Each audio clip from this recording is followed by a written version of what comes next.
إذ أنتم بالعدوة الدنيا وهم بالعدوة القصوى والركب أسفل منكم ولو تواعدتم لاختلفتم في الميعاد ولكن ليقضي الله أمرا كان مفعولا ليهلك من هلك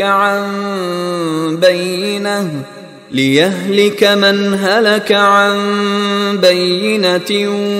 ويحيى من حي عن بينة وَإِنَّ اللَّهَ لَسَمِيعٌ عَلِيمٌ۔ اذ انتم بالعدوۃ الدنیا وهم بالعدوۃ القصویٰ، اصل میں یہ جو وادی ہے جس میں بدر واقع ہوا ہے یہ ایک گھاٹی سی ہے جو دونوں کناروں کے اوپر تو بہت تنگ ہے لیکن درمیان میں بہت کھل کر میدان بن جاتا ہے۔ اس کا ایک سرا جو ہے وہ شمال کی طرف نکل جاتا ہے اور وہ جا رہا ہے شام کی طرف، ایک سرا جنوب کی طرف ہے اور وہ جاتا ہے مکے کی طرف، ایک مشرق کی طرف آتا ہے کہ جو مدینے کی طرف آ رہا ہے۔ اور اکثر و بیشتر جو پہلے حاجی جاتے تھے وہ اسی راستے پر تھے، یہی راستہ تھا۔ اب تو جو نیا طریق الہجرہ بڑی اعلیٰ سڑک بن گئی ہے تو لوگوں کو ان مقامات سے گزرنے کا موقع نہیں ملتا، ورنہ بدر سے ہو کر ہی راستہ گزرتا تھا۔ تو ایسا ہوا ہے کہ اللہ تعالیٰ کی طرف سے ایسی اسکیم بن گئی، تدبیر ایسی ہو گئی کہ عین بر وقت پہنچے۔ وہ جو مدینے والا سرا تھا جو قریب تھا مدینے کے اس وادی کا، اس پر حضور پہنچے، اور عین اسی وقت جو دور والا سرا تھا، گھاٹی جہاں پہ ختم ہو رہی تھی جنوب کی طرف، وہاں وہ قریش بھی پہنچ گئے پر وقت۔ جب تم تھے ورلے کنارے پر اور وہ تھے پرلے کنارے پر، اذ انتم بالعدوۃ الدنیا، دنیا ادنا کا مؤنث ہے قریب تر، وہم بالعدوۃ القصویٰ، اور وہ تھے پرلے کنارے پر، والرکب اسفل منکم، اور وہ جو قافلہ تھا وہ تم سے نیچے تھا، نیچے ہو کر گزر گیا تھا، یعنی اس کے بعد پہاڑوں کی ایک رینج تھی اور اس کے بعد پھر تہامہ کا میدان تھا۔ تو ابو سفیان نے یہ کیا تھا کہ قافلے کو لے کر اس بدر کی گھاٹی میں داخل ہی نہیں ہوئے، ادھر سے تو وہ پیغام بھی بھیج دیا تاکہ فوج ادھر سے آئے، تاکہ مسلمانوں کی توجہ بھی ہو تو فوج کی طرف ہو جائے،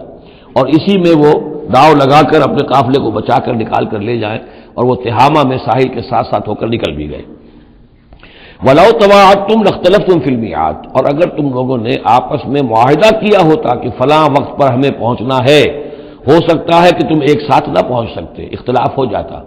جیسے اپوائنٹمنٹ ہوتی ہے فلاں وقت پہ میں بھی پہنچوں گا آپ بھی پہنچ جائے تو کچھ نہ کچھ آگے پیچھے ہو جاتا ہے۔ تو اگر تم طے کر کے بھی آتے تو اتنا نہ ہوتا جتنا کہ ہم نے اپنی مشیت اپنی تدبیر سے کر دیا کہ عین وقت پر تمہیں وہاں پہنچا دیا۔ اس کی وجہ کیا تھی؟ ہم چاہتے تھے کہ یہ ٹکراؤ ہو جائے اور یہ بات واضح ہو جائے کہ جان لیں اہل مکہ کہ اللہ تعالیٰ کی نصرت کس کے ساتھ ہے، اس کے عوام بھی سمجھ لیں۔ وَلَٰكِن لِيَقْضِيَ اللَّهُ أَمْرًا كَانَ مَفْعُولًا، لیکن یہ سب کچھ لیے ہوا تاکہ اللہ تعالیٰ طے کر دے وہ شے، فیصلہ کر دے کہ جو ہو کر رہنی ہے، كَانَ مَفْعُولًا لِيَهْلِكَ مَنْ هَلَكَ عَنْ بَيِّنَةٍ، تاکہ اب جسے ہلاک ہونا ہے وہ ہلاک ہو بات کے واضح ہو جانے کے بعد۔ اب بھی عوام کی اگر آنکھیں نہیں کھلتی تو پھر گویا کہ وہ پھر مورد الزام خود ہے۔ اب ان کے سرداروں نے جو کچھ ان کی مت ماری تھی، اب آ کر اس موقع کے بعد ان کی آنکھیں کھل جانی چاہیے۔ اب بھی اگر کوئی ہلاک ہوتا ہے تو بات کے واضح ہونے کے بعد ہلاک ہو۔ لِيَهْلِكَ مَنْ هَلَكَ عَنْ بَيِّنَةٍ وَيَحْيَى مَنْ حَيَّ عَنْ بَيِّنَةٍ، اور جسے جینا ہے جس کی زندگی ہے روحانی زندگی اور جو سیدھے راستے پر آنا چاہتا ہے وہ بھی اس بینہ کی بنا پر وہ سیدھے راستے پر آ جائے اور حیات معنوی حاصل کر لے۔ وَإِنَّ اللَّهَ لَسَمِيعٌ عَلِيمٌ، اور یقیناً اللہ سب کو سننے والا اور جاننے والا ہے۔